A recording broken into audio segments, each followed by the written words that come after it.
God bless everyone. Maganda pa tong refrigerator na to Ayan Okay, okay. So ating titingnan kung ano ang problema ng refrigerator na to. At bakit ito ay bigla lang nag-defrost. So ito yung kanyang bandang likuran. Ayan. At bubuksan natin yung board na yon bago natin siya paandarin para makita natin kung ano ang magiging feedback dun sa board na yon. Yan. Meron siya ritong tatlong metal screw. Tanggalin natin. Ayun Yun. Yan yung kanyang board. So yan, i-plug natin. At naglagay ka na. Ayun, 1, 2, 3. So, meron siyang 3 blinks. Ayan 1, 2, 3. Ayan. Tatlong blinks. Ayun, nagsimula na rin dito. Tingnan natin to kung ilan to. 1, 2, 3, 4, 5, 6, 7, 8, 9, 10. Ayun, 10 blinks. At saka 3 blinks. Tutok natin. Ayan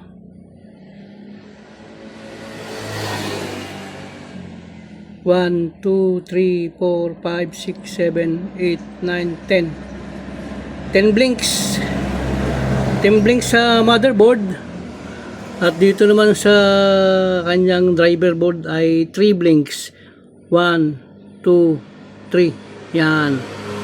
3 blinks at saka 10 blinks ang kanyang total na blinking sa kanyang likod ng kanyang electronics. So, ibig sabihin, ito ay isang Samsung. So, titingnan natin kung umiilaw nga dun sa loob dahil sabi nga nung ating minamahal na customer ay umiilaw nga raw ito doon. So, tingnan natin. So, buksan natin.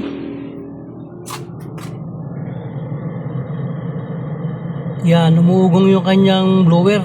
Ayan Ayun tingnan naman natin ito. Ayun. May ilaw naman siya. Ayan malakas pa ang blower. So, yan ang ating tutuklasin sa mga oras na to kung anong problema ng 3 blinks at saka 10 blinks. Sa mga na-experience ko sa aking paggagawa ng refrigerator, mga inverter na ganyan. Dito sa Samsung, kapag meron siyang 3 blinks at saka dun sa motherboard niya ay 10 blinks. Yan, sa kanyang driving board ay 3 blinks. Sa motherboard ay 10 blinks. Ang problema niyan, walang kaduda-duda, compressor. Yan. Ito ang may problema dyan. So, ang gagawin natin, kukuha tayo ng compressor na gumagana at ating titistingin para mapatunayan natin na tama yung ating sinabi na yung 3 blinks at saka 10 blinks sa Samsung na inverter ay compressor ang problema. So, subukan natin. So, yan. Tatanggalin natin yung cover niya. Ayun Yun. At yung kanyang terminal. Ayan. Labas natin. Meron tayo dito isang Panasonic na inverter at ito ay gumagana. So yan yung ating gagawing pan-testing dyan. At kung okay, yan na rin ang ilalagay natin dyan. So yan. Ilagay natin yung terminal. Ayun tanggalin natin yung takip niya rito tsaka itong nandito. Yan. Tanggalin din natin yung takip na ito. Alisin natin yung pinaka-pinya para makahinga siya ng gusto pagka pinandar natin.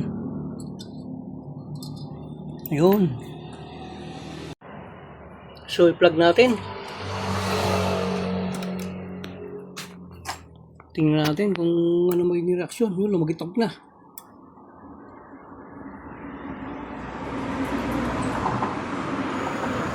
Ayun.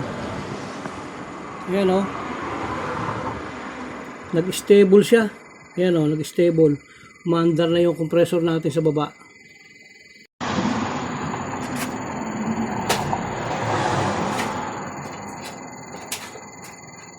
Yan, sumasagitsit na siya. Ayan o. Antay lang natin makasalida. Hindi pa nakasalida yan. Ayan o, may higop na dito. Antay natin makasalida yung compressor.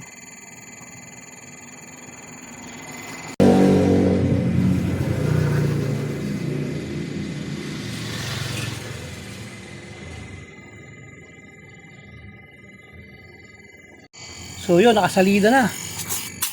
Ang lakas oh.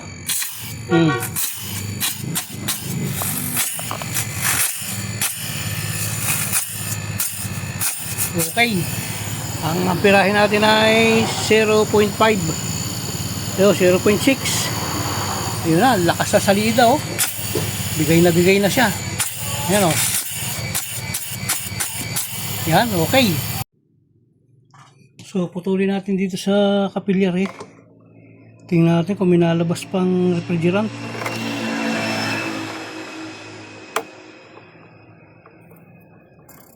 Sus, wala.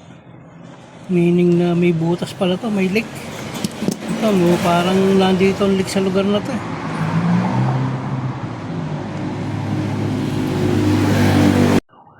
Labas muna natin itong compressor. I-screw yan dito sa lugar na to. Kaya mahirap tanggalin. So yan, nilagyan natin siya ng 125 PSI. Titingnan natin yan after 3 hours.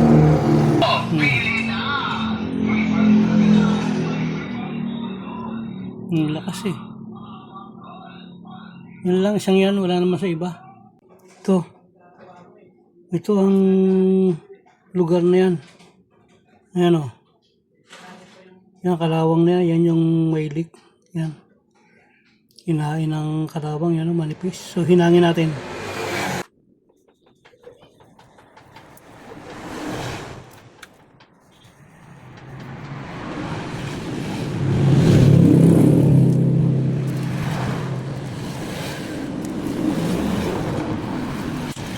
So, yun. Ilagyan natin siya ng halos 130 PSI.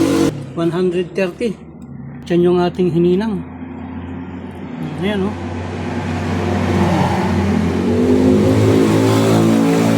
Ayos, wala na. Suction line natin. Sureball na tayo. Ayan o.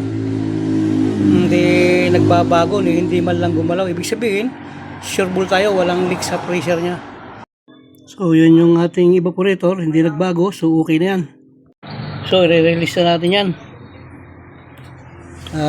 Tayo magpo-proceed na ng pag-vacuum, pag-flushing. Ayun o. Alright. So yan, palibasa nga hindi nagbago yung ating pressure, ay i-release na natin yan.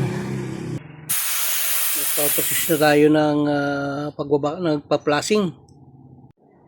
So ayun o. Flushing na tayo. Gagawin natin gawin ito. Kailangan natin sa flushing. Bago natin ng may sa panabas natin.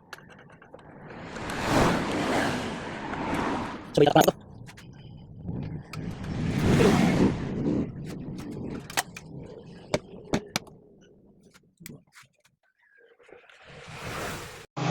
So yan, bali pangatlong flushing na natin to.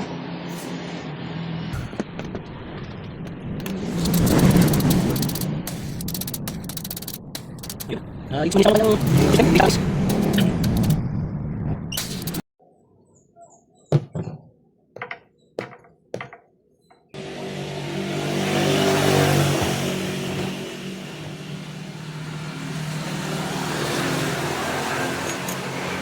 So yan, tinayo na natin at maglalagay ulit tayo. Bali final na to.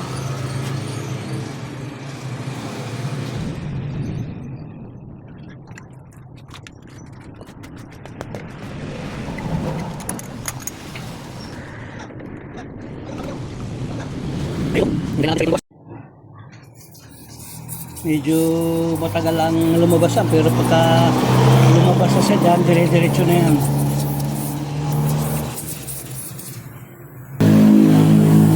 So yan, lumabas na ang hinihintay natin.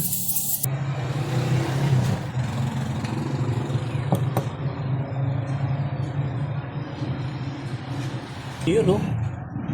So magitsit na ng tulo yan, ayan, oh. Said siya dyan. Yun yung hinihintay natin na mangyari.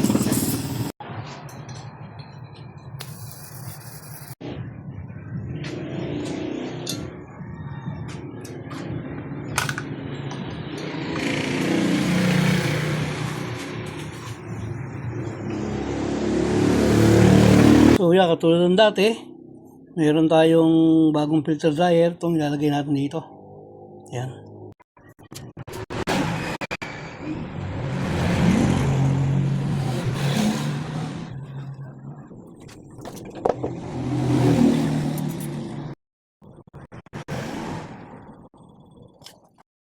So yan, vacuum na tayo. Okay na yung ating ginagawa.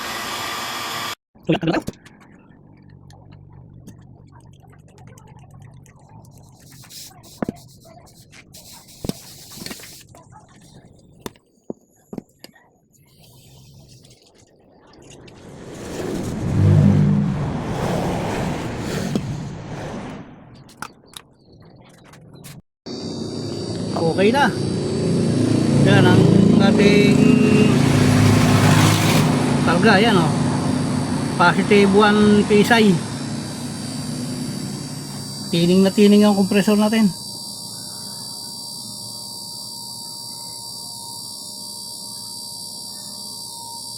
So okay, so all right na yan. Antayin lang natin na mag-equalize yung ating karga at okay na yan.